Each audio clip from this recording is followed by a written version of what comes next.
আমরা জানতে চাচ্ছি আরেকটা বিষয় দেখেন, আপনারা কার পক্ষ খালি করেন? ছাত্ররা কথা বললে তাদের মুখ চাপে ধরা হইতেছে, তাদের কলা ধরা হইতেছে, টানে আসতে নিয়ে দেওয়া হইতেছে। যে মানুষ যে আন্দোলনও করতে পারবে, টানে আসতে দেখবেন, কেউ কথা বলে দেখবেন মুখ চাপে ধরা হইতেছে, তাদেরকে টেনে এসে নিয়ে দেওয়া হচ্ছে। যে মানে কোনো কুকুর পিটার মতো পিটানো হইতেছে। এটা কোনো রাজনীতি খেলা হতে পারে না, এটা কোনো মানে গণতন্ত্রের দেশে সাধারণ মানুষ এইভাবে চলতে পারে না। আপনারা এখনো যারা জনগণ ঘরে বসে আসুন, এখনো রাস্তায় আসুন, আপনাদের সন্তানকে বাঁচান, এই দেশ বাঁচান। আপনাদের নিরাপত্তার কারণে আজকে হাজার হাজার সন্তান আজকে মৃত্যুর মুখে। তাই ঘরে বসে থাকার সময় নয়, আপনারা সবাই রোডে বের হন এবং ফিল্ডে নামুন, যাতে আর একটি মায়ের বুক যাতে খালি না হয়।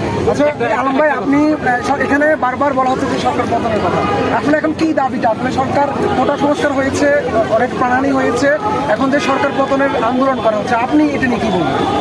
অবশ্যই এরকম আমরা সরকার পতন চাই, কারণ এই কারণে সরকার পতন চাই। এই সরকার শুধু লাশের খেলা খেলতেছে, লাশের খেলা বন্ধ করতেছে না। আমরা এরকম সরকার চাই না, যে সরকার জনগণের বুকে গুলি কাটতে মনে করেন, গুলি করে অর্ডার দিতে বুক কাঁপে না, এবং যে সরকার জনগণের কোনো ইচ্ছার কথা ভাবে না, জনগণের ভবিষ্যতের কথা ভাবে না, সে তার গতির কথা ভাবে, শুধু তার মুখে জীবনের কথা ভাবে, আর জনগণের জীবনের কথা ভাববে না। এইরকম সরকার আমরা চাই না। আচ্ছা, আপনার জায়গা থেকে আপনি কি করছেন? আমরা এই সরকারের পতন চাই, এবং যে সমস্ত ছাত্রদের মেরে ফেলে দেওয়া হয়েছে তাদের বিচার চাই। আর একটি সন্তানের বুক খালি করা হয়, আমরা এই দেশে এদের মতো জালিম সরকারকে আর রাখবো না। আপনার ব্যক্তি উদ্যোগে কোনো ধরনের মানে এই যে আন্দোলনের পক্ষে কোনো ধরনের পদক্ষেপ নিচ্ছেন কিনা? এই যে আমরা জনগণের সাথে আছি, ছাত্রদের পাশে আছি, আমরা যেখানে কমিউনি করে আনতে হবে সেখানে হিরো আলম জনগণের পাশে থাকবে। আচ্ছা, এই যে 16 তারিখ থেকে ব্যাপক সংঘর্ষ সংঘাতের ঘটনা ঘটেছে, তখন থেকে আপনি ছিলেন কিনা মাঠে? আমরা তখন থেকে ছিলাম, হয়তো মিডিয়ার সামনে আসেনি। আপনারা দেখবেন ফেসবুক, ইউটিউবে বিভিন্ন ধরনের কথা বলেছে, গানে গানে প্রতিবাদ করেছে, অন্যায় প্রতিবাদ করেছে। আচ্ছা, প্রতিবাদ নিয়ে কি গান? একটি গান আমাদেরকে যদি শোনাবেন। এখন গান শোনা মনে হয় 17 সালের কিছু একটা বলো, তোমাকে নিয়ে কি হয়েছিল? আলম ভাই, আপনার উপর কোনো জুলুম হয়েছে নাকি? রিয়াপু, আলম ভাইয়ের উপর কোনো জুলুম হয়েছে নাকি? এ বিষয়ে কোনো আলমের উপরে অনেক জুলুম হয়েছে, আপনারা সেটা ভালো করেই জানেন, অনেক জুলুম হয়েছে। আপনারা সবাই জানেন, উপর থেকে কোনো চাপ আসছে আপনার? আপনারা সবাই জানেন শুরু থেকে হিরো আলমের চাপ আছে, এবং হিরো আলমের চাপগুলো আগে থেকে দেখতে কতবার মেরে ফেলানোর চেষ্টাও করেছে, হামলাও করেছে, কিন্তু মারতে পারেনি। এখনো বেঁচে আছে আপনাদের শুধু ভালোবাসার কারণে। সামনে থাকবো। আচ্ছা, আজকে যে আন্দোলনে আছে নিরাপত্তাহীনতায় ভুগছেন কিনা বা কোনো ধরনের শঙ্কা আছে কিনা? না, মৃত্যু ভয় করতে রাস্তায় নামা যাবে না। এই জন্য মনে করে আমি ঘরে ফিরতে পারবো কিনা, এই চিন্তায় তো আমি রাস্তায় আসেনি। আমার দেখেছি সেটা হচ্ছে বিভিন্ন টেলিভিশনে কিন্তু সরাসরি দেখানো হয়েছে, ছাত্রদেরকে কিন্তু মারা হচ্ছে, সেটা সারা বিশ্বের লোক দেখেছে। সেক্ষেত্রে তারা দেখার পরেও কিন্তু সরকারের কোনো রকম নড়েনি। সেক্ষেত্রে আপনারা চলচ্চিত্র শিল্পীরা আজকে আপনারা এখানে কর্মসূচি গ্রহণ করেছেন, এটা আপনাদের কতটা প্রভাব পড়বে?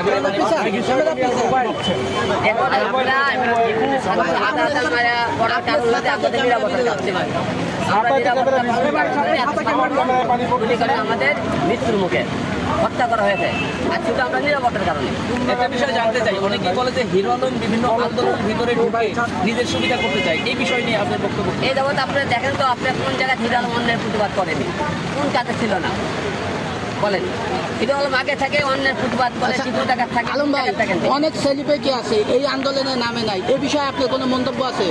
মন্তব্য আপনি দেখছেন, আপনারা বন্যার টাইমে মানবতার ফেরিওয়ালা দেখে বন্যার টাইমে টান লিয়ে যায় মানুষের দরবারে, বিভিন্ন দেশ থেকে বিদেশ থেকে কোটি কোটি টাকা পাঠায়, লাখ লাখ টাকা, সেই টাকা টান লিয়ে দেয়।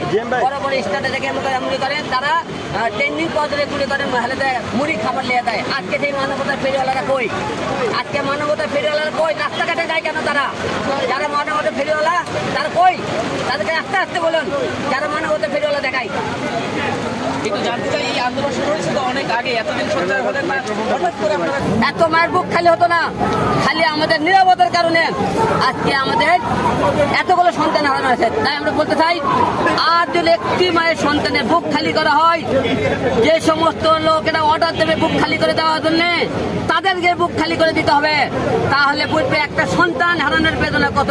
তাই আমরা বলতে চাই, এইরকম লাশের রাজনীতি খেলা বন্ধ করুন, এবং সাধারণ মানুষ আজকে দেখেন খেটে খাওয়া মানুষ কার্পু দিয়ে রাখছে। বাংলাদেশে এমন কি হয়ে গেছে কার্পু দিয়ে রাখছে। এখন দেখেন যখন ছাত্রদেরকে মারা হয় বাইরের দেশ থেকে আমাদের পুলিশ বাহিনী আনে মারা হয়, তাহলে আমরা এরকম আন্দোলন চাই না। আমরা সুষ্ঠু বিচার চাই এবং যাদেরকে মেরে ফেলে দেওয়া হয়েছে এবং তাদের যেন সুষ্ঠু বিচার করা হয় এবং আর একটি দল মায়ের সন্তান বুক খালি করা হয়, আমরাও তাদের বুক খালি করে দেবো। আচ্ছা, রিয়মনির কাছে কি অদর্শ মনে করেন নেতা কর্মী বলেন, ছাত্র ছাত্রী